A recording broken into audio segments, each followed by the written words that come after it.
என்ன தனியா உட்காந்து யோசிச்சுட்டு இருக்க? இல்லம்மா, நிறைய பேர் எப்படியெல்லாம் இருக்காங்கல்ல. எப்படிலாம் இருக்காங்க? தன்னை நல்லவனா காட்டிக்கிறதுக்காக ஒருத்தங்கள போட்டு கொடுத்துட்டு இப்படியெல்லாம் யோசிக்கிறாங்க பாருங்களேன். ஓ, உனக்கு இது இப்பதான் தெரியுதா? உனக்கு இது இப்பதான் தெரியுதா? அடி செம்மையா எங்கேயோ பழுக்க காய்ச்சி கொடுத்துருக்காங்க போல இருக்கு. இந்த போட்டு கொடுக்கறதுன்னு சொல்றோம்ல, நம்ம எல்லாருமே சொல்லுவோம், அவ என்ன இப்படி போட்டு கொடுத்துறா, இவங்க இப்படி என்ன போட்டு கொடுத்துட்டாங்க அப்படின்னு சொல்லிட்டு. அதுக்கு எப்படி எல்லாம் சொல்லலாமா? அதுக்கு தான் இப்படி கேட்டுட்டு இருக்கியா? நான் சொல்றேன். இதை போட்டு கொடுக்குறவங்கள ஸ்னிட்ச் அப்படின்னு சொல்லுவாங்க.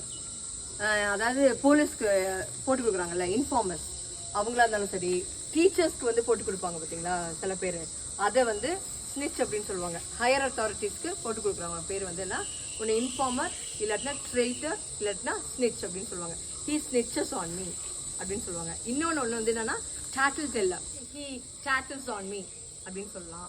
அடுத்தது டோன்ட் டேட்டில் ஆன் மீ அப்படின்னு சொல்லலாம். இன்னொன்று he tells on me அப்படின்னு சொல்லலாம். 3 விதமா சொல்லலாம். he tattles on me, he snitches on me, he tells on me அப்படின்னு சொல்லலாம். இந்த செடி எல்லாம் எவ்வளவு அழகா இருக்குல்லம்மா. அது செடி இல்ல, அது க்ரீப்பர். சரி, ஓகேம்மா. உங்ககிட்ட இன்னொரு விஷயம் கேட்கணும்னு இருந்தேன்.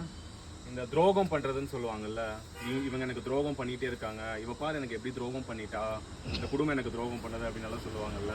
ஒரு துரோகம் வர பண்ணிட்டாங்களா உனக்கு? குடும்பமா துரோகம் பண்ணிருக்காங்க. அதுக்கும் அப்படி இங்கிலீஷ்ல என்னன்னு சொல்லிருங்க. இப்போ உன்னை சுத்தி இருக்கிறவங்க எல்லாரும் துரோகம் பண்றவங்க, நயவஞ்சகர்கள், கோல் கூத்துறவங்க, முதுகுல குத்துறவங்க, இவங்க எல்லாம் கூடவே இருக்கிறாங்க. அதெல்லாம் சந்தோஷமா நீ வாழ்ந்துட்டு இருக்கிற. சரி சரி, அதுக்கு என்னன்னு சொல்லிடுறேன். பிட்ரே, துரோகத்துக்கு இங்கிலீஷ்ல பிட்ரேன்னு சொல்லலாம். அவன் எனக்கு துரோகம் பண்ணிட்டு இருக்கா, he betrays me.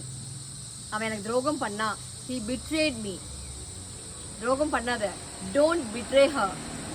அப்ப betray அப்படின்னா துரோகம் பண்றது அப்படின்னு அர்த்தம். இப்போ உங்களுக்கு ஒரு கொஸ்டின், சந்தேகத்துக்கு, அவன் என்ன சந்தேகப்படுறா, அவன் என்ன சந்தேகப்படுறான் அப்படிலாம் சொல்றோம்ல, அந்த சந்தேகத்துக்கு என்ன அப்படின்றத காமெண்ட்ல சொல்லுங்க.